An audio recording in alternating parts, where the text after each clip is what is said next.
Cody Griffin is an adopted teen and a well-liked high school student who, after his 13th birthday, instead of developing pimples or a deeper voice like every typical teenager experiencing puberty, grew fins and gills. Understanding he's not human, he finds it hard to fit in with society, and has to depend on his friends and family for help. It's a lovely evening, and a mermaid is spotted swimming near the shoreline while holding her baby, Cody. At the same time, a fisherman named Big John spots the mermaid from a distance, but he believes it's a large fish and starts following it to catch it. Noticing that John's boat was trailing her, the mermaid attempts to conceal herself, but the fisherman persists, so she places Cody on a young couple's boat to escape capture. As she departs, she entices John the fisherman away, and noticing that the fish he had been pursuing was a mermaid, John becomes fixated on discovering mermaids. Years later, Cody is now the adopted son of Whit and Sharon Griffin, a pair that runs a boat tour, and he assists his venture. In school, he makes a name for himself as a fast swimmer on his school swim team, and has a girlfriend, Sam, much to the jealousy of his swimming competitor and friend, Sean. With a major swimming competition approaching at school, Cody is facing a lot of stress, and to make matters worse, he's struggling in biology class. To his dismay, he gets teamed up with a class geek, Jess, who confidently refers to himself as a specialist in marine biology. After class, Jess attempts to talk with Cody about their biology project, but he's focused on his 13th birthday the following day, and tells Jess to join if he wants. On his 13th birthday, Cody steps away from the party to get a drink of water, and Sam quietly slips in to be with him. She presents him with a birthday gift, which is a photo of herself, and attempts to kiss him, but Cody unintentionally shocks her with an electric jolt as their lips meet. She deserves it for giving such a gift. At the same time, Jess shows up at the party on his bike, but feels excluded by Cody and his friends, so he departs after leaving his gift for Cody with his mom. That evening, Cody goes to sleep imagining swimming in the ocean at night, and a mysterious woman gliding towards him. Following his 13th birthday, Cody begins to feel odd. He gets up the following morning and hits his alarm clock while attempting to switch it off. Disregarding this, he goes downstairs and drinks from a milk carton, but to his astonishment, it becomes stuck to his hand. He looks at his hands as if they aren't his, causing his mother to do the same when she notices him. His dad walks in on their hands staring match, and asks if he's the only rational person in the house. He goes to the beach to meet his project partner Jess, who is engrossed in his interests as a geek. Cody requests his assistance because he's struggling in biology and Jess consents, provided that he shows him how to swim. As the two shake hands, Jess observes that scales are appearing on Cody's hands and tells him he sees such on only reptiles and amphibians, which scares Cody. At home, Cody is anxious as the skin on his hands won't come off after washing. His mom is worried, but he assures her he's okay. The following day at school, Jess attempts to mention the scales he noticed on Cody's hand previously, but Cody informs him they're no longer there, and they talk about gathering at Jess' house to collaborate on their project. At Jess' home, Cody feels uneasy about Jess' dad, who is fixated on mermaids. In the end, he departs with Jess to focus on their project. His effort pays off as he ultimately receives an A at the conclusion of the project, but his need for water increases at an unusual pace in school. Cody believes he may have gotten a peculiar illness from his biological parents, and expresses his concerns to his adoptive parents. But Whit and Sharon believe it's not a big deal. Cody believes something is off, but Sharon declines to contact a doctor as she favors natural healing approaches.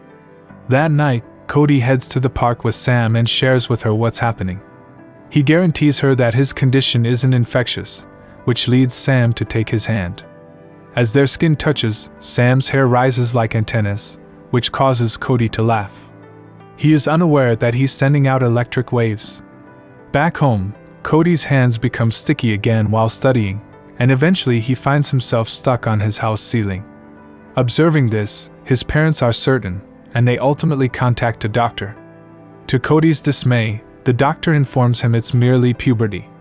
Once more, Cody rushes to his new friend Jess for immediate help with his issue, as he was afraid of growing a lizard's tail in school one day. Jess consents to assist him. Jess collects a sample of Cody's scales and shows him, after examining it with a microscope, that his scales are identical to those of a fish. While conducting different tests on Cody, Jess finds that he can produce electricity, hold his breath underwater for an extended duration, swim quicker than an average person, communicate with fish, walk on surfaces, and when wet, scales emerge on his hands, arms, and feet. Jess informs Cody that he's becoming a merman, but Cody believes he's being absurd since not even Aquaman walks on walls or zaps electricity from his fingers. All of a sudden, he understands that his true parents might have a solution to his issues. Cody comes back home and asks his parents about his biological parents, as he thinks that they hold the answers to his issues, but they continue to believe he's merely experiencing puberty, as the doctor mentioned. He wets his hands and displays the scales so they understand it's serious. This leads Whit and Sharon to tell the story of how they discovered him on their boat and took him in. After Cody describes all his body changes, they recommend he steer clear of water entirely, which means he cannot participate in their school's final swimming competition, the championship. The following day, Cody listens in on his parents as they fret that he might become a government lab subject if he gets found out, so he dashes out to swim in the ocean to clear his mind. After swimming, he notices he has developed sharp fins along his arms, which he successfully conceals from his girlfriend Sam by burying his arms in the sand. Sam believes he's behaving strangely and ultimately abandons him. Despite the risks involved, Cody participates in the swimming championship and not only wins and surpasses his teammate Sean, but he also sets a new state speed record. However, his scales and arm fins have come back in the swimming pool, which leads him to create a power surge to make a distraction so he can escape. Sean notices the markings on his hands and thinks that Cody has been dishonest, so he chases after the escaping Cody into the locker room. Cody successfully evades him by clinging to the ceiling like Spider-Man, but Sean remains intent on discovering how Cody deceived him. Cody safely exits school and heads home with his parents, who hurried over after they discovered he was not in his room. Back at home, they attempt to dry Cody off so the fins and scales can vanish, but to their surprise, they are sticking around longer now.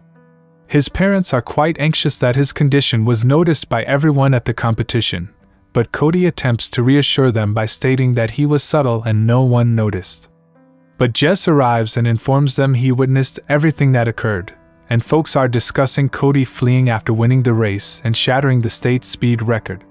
Sam shows up a few minutes later, but collapses like a bag of chips at the sight of the scales on Cody's arms. When she finally wakes up, she's terrified, and Cody telling her he was becoming a merman makes her panic even more, so she bolts away like something from a horror film. The following day at school, Cody gets into a brawl with Sean, who claims he cheated during the championship, and not even Sam is supporting him.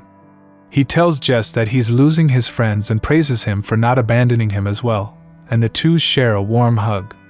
That evening, Cody goes for a swim and encounters his true mother just as he has in his dreams. However, Big John, the passionate fisherman, sees them and disrupts the lovely bond, making the two flee in different directions. The following day, Cody reaches out to Sam once more, reassuring her that he's still the same person and she needn't worry, while also asking if they can meet at their favorite place by the beach. Sam meets Cody at the beach as asked. She says sorry and they kiss. Then Cody steps into the water with her, saying that there's something he wants to reveal to her. As Cody holds Sam's hand, his mermaid mother quickly appears, but Cody suddenly inhales sharply in discomfort and collapses back onto the shore. Twisting on the ground, he tells a concerned Samantha to go and fetch his parents. With Sam absent, Cody is stunned to find his left foot has changed into a flipper and scales have appeared on his leg. He is partway into becoming a complete fish. Cody is shocked to find someone else there, thinking that Sam has returned, as they cover his face with a blanket. Jess rushes to where Cody was but discovers he's missing. Then, he spots his dad's boat and freaks out because he realizes how his dad is fixated on mermaids, and he had noticed Cody's arms at the swimming contest. On the deck of Big John's vessel, Cody is drying off and scratching his scales while begging to return to the water. But Big John splashes him with seawater instead. It seems he intends to use Cody to attract his into his fishing net trap so he can show the locals that he's not insane and mermaids exist. His strategy succeeds when he spots Cody's mermaid mom trailing the boat. Jess steps onto the boat and removes the blanket from Cody, exposing his legs that have both changed into fins. Cody requests him to assist in throwing him into the water, but noticing his mother near the boat, they both caution her to flee as they know of Big John's intentions to seize her. Sadly, it's too late, and she becomes caught in the fishing net. Cody requests Jess to assist in saving his mom, so he swiftly takes a knife and leaps into the water to slice the net. He releases the mermaid, but his leg gets trapped in a net, dragging him down. To the disappointment of Big John, he hears his son call for help. He leaps in to rescue him, but he can't locate Jess, who has fainted. Cody leaps in and rescues Jess, taking him to the dock where his dad, Cody's mom and dad, and Sam are. While Sharon is clearing Jess' stomach, Sam does CPR. But all their efforts fail until Cody chooses to shock Jess' heart with his electric fingers, which successfully brings Jess back to consciousness. Cody's mermaid mom comes back and observes him and his adoptive family from a distance. He informs his parents that his true mother wants him to accompany her because she's the only one who can assist him with all the transformations occurring in his body. Sharon can't let him go because she's too emotionally connected, but Cody tells her that he is not just her son, he is more than that, revealing his fins that indicate he is nearly a full merman. The mermaid assures Sharon through her thoughts that she will bring Cody back before school starts again, and thus Cody's parents permit him to go. Jess asks Cody to come back with tales about the merfolk, as he and his dad would really enjoy hearing about it, and Sam gets Cody to promise not to date any girl mermaids. After exchanging their farewells, Cody comes back together with his mother, and he completely changes into a merman, after which they both swim away into a life far beneath the ocean.